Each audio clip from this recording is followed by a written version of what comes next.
Hello everyone and welcome to a new episode of the Bug Warrior. In today's video I will show you how to complete all types of Chaos Waves inside Infernal Hordes. This new mechanic that has been introduced in Season 10 is essential to not only progress in your season journey, but also currently this is the best way to get as much Aether as possible at the Infernal Hordes. It all begins when you reach Chapter 5 and you get to the Bloody Warlord objective, where you are requested to perform a series of tasks during Infernal Hordes at Torment 2 or higher. Most of these tasks are not that difficult, but Chaos Waves are different, so it's best to understand what can happen when they spawn, especially since they are random. The first thing that you need to know is that entering a Chaos Wave has a risk. If you die, you will lose the round and you won't get any Aether. The other thing that is important is to know that the chaotic offering that can start a Chaos Wave appears at random, meaning that it has nothing to do with how much Aether you've collected or at which wave you are. Here, as you can see, I got one at wave 2. However, in terms of Aether, the higher the wave round, the higher amount of Aether that you can collect. The reason is simple: as you progress, you activate several modifiers that will provide more Aether based on what you have selected, and those will affect the Chaos Wave.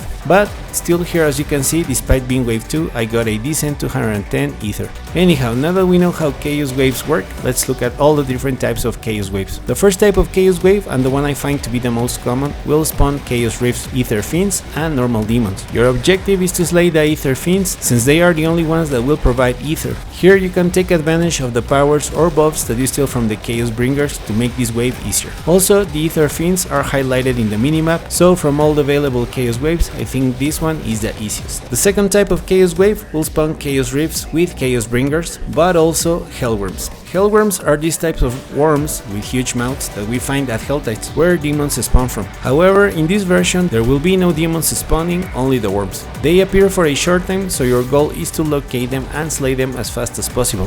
One thing I noticed is that Hellwyrms don't show at the minimap, so you will need to find them old school. There are two types of Hellwyrms. The big ones will appear first, one by one, but after you slay a few of those, a group of 3 smaller Hellwyrms will appear simultaneously in the center of the arena, followed by more of the big ones around them. These transitions are fast, so you have to be quick. The third type of Chaos Wave will spawn Aether Lords and Chaos Rifts. Here, an Aether Lord will spawn every few seconds, so you need to be quick to slay them, as it can get very chaotic to fight multiple Aether Lords at the same time. Here, as you can see, the Chaos Rifts won't spawn a Chaos Bringer. Instead, the Chaos Rifts will empower the Aether Lords, so you need to destroy the Chaos Rift first as soon as you see them. The fourth type of Chaos Wave will spawn a huge chaotic Aether Mass that you will need to defend from lunatics that spawn from Chaos Rifts. Here, something very interesting will happen. The more health the Aether Mass has at the end, the more Aether you will get. Of course, at the beginning there is only one Chaos Rift and a few lunatics, but around the 30 seconds mark things will get crazy, as you can see. The best thing you can do is to try to destroy the Chaos Rifts to stop more lunatics from spawning.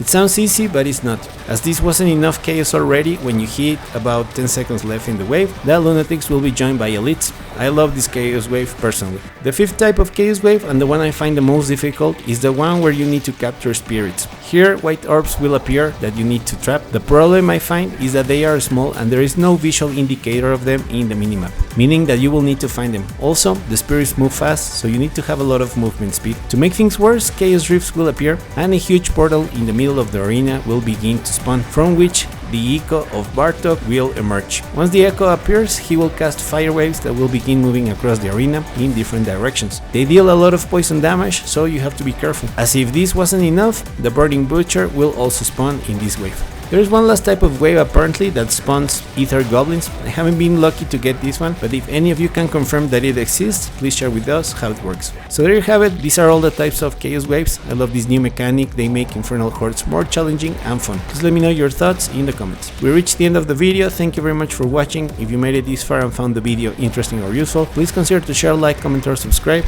and I will see you in the next one.